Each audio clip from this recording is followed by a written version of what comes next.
Hi, welcome to tension వద్దు మామ series. ఈరోజు మనం కెమిస్ట్రీలో యాసిడ్స్ అండ్ బేసెస్ టాపిక్ నుంచి ఒక ఇంపార్టెంట్ టాపిక్ గురించి నేర్చుకుందాం. చాలామంది కన్ఫ్యూజ్ అయ్యేది ఏంటి అని అంటే దీన్ని 1 మార్క్స్ కానీ 2 మార్క్స్ కానీ సమ్టైమ్స్ ఈ ఇండికేటర్స్ గురించి 4 మార్క్స్ కూడా ఇవ్వడం జరుగుతుంది. చాలామంది వీటిని గుర్తుపెట్టుకోవడానికి బాగా ఇబ్బంది పడుతున్నారు. ఎలా అంటే సపోజ్ ఇప్పుడు మనకి ఫినాప్థలిన్ అనేది ఉంది.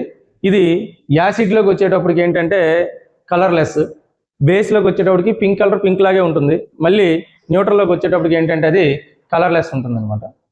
మరి ఇది ఎలా చేంజ్ అవుతుంది, ప్రతిసారి గుర్తుపెట్టుకోవడం ఇబ్బంది అవుతుంది అనమాట. అదేవిధంగా మనకి మిథైల్ ఆరెంజ్ అనేటటువంటి ఇండికేటర్ యాసిడ్లోనేమో రెడ్ కలర్ని చూపిస్తుంది, బేస్లో ఎల్లో కలర్ని చూపిస్తుంది, న్యూట్రల్కి వచ్చేటప్పటికేమో ఆరెంజ్ కలర్ చూపిస్తుంది. అలాగే టర్మరిక్ అంటే పసుపు, ఇది యాసిడ్తో ఎల్లో కలర్ని, బేస్తో రెడ్ కలర్ని, న్యూట్రల్లో ఎల్లో కలర్ని చూపిస్తుంది. ఇది ఎగ్జామ్లో గుర్తుపెట్టుకోవడం చాలా కష్టంగా అనిపిస్తుంది. అందుకని దీన్ని ఒక సింపుల్ ట్రిక్తో మనం తెలుసుకుందాం. ఎలా అంటే ఇవన్నీ కాకుండా సింపుల్గా చూడండి, ఇవి ఇండికేటర్స్ అనమాట. ఏ అంటే యాసిడ్, బి అంటే బేసు, ఎన్ అంటే న్యూట్రల్.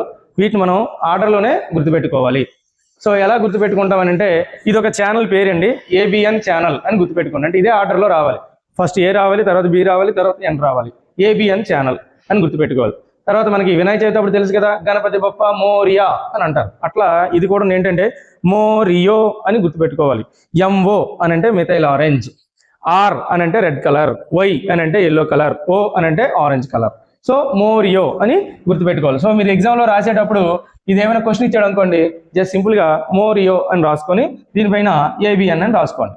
సో ఎంఓ, మోరియోలో ఎంఓ అంటే మిథైల్ ఆరెంజ్, ఏ అంటే రెడ్ కలరు, ఇక్కడ మనకి యాసిడ్లో రెడ్ కలరు, బేస్లో ఎల్లో కలరు, న్యూట్రల్లో ఆరెంజ్ కలర్ ఇస్తుంది. అదేవిధంగా ఫినాప్థలిన్ని పీసీ అని గుర్తుపెట్టుకోండి. పీసీ, పి అంటే ఫినాప్థలిన్, యాసిడ్లో కలర్లెస్, బేస్లో పింక్, న్యూట్రల్లో కలర్లెస్. అదేవిధంగా టర్మరిక్ వచ్చేటప్పటికి TYRY. సింపుల్గా ఈ కోడ్స్తో మనం యాసిడ్స్ అండ్ బేసిస్ నుండి ఏ ఇండికేటర్ గురించి అడిగినా సరే ఈజీగా ఆన్సర్ చేయొచ్చు అనమాట. మరొకసారి చెప్తున్నా చూడండి, మిథైల్ ఆరెంజ్ మోరియో, phenolphthalein PC, turmeric TYRY. So Y అంటే ఎల్లో, ఆర్ అంటే రెడ్, ఇక్కడ సి అంటే కలర్లెస్, పి అంటే పింక్, ఆర్ అంటే రెడ్, వై అంటే ఎల్లో, ఓ అంటే ఆరెంజ్. ఈ సింపుల్ ట్రిక్తో మీరు అస్సలు కన్ఫ్యూజన్ లేకుండా, తప్పు లేకుండా ఆన్సర్ చేసి ఎగ్జాక్ట్ మార్క్స్ పొందొచ్చు. నచ్చినట్లయితే సబ్స్క్రైబ్ చేయండి, షేర్ చేయండి. Thank you.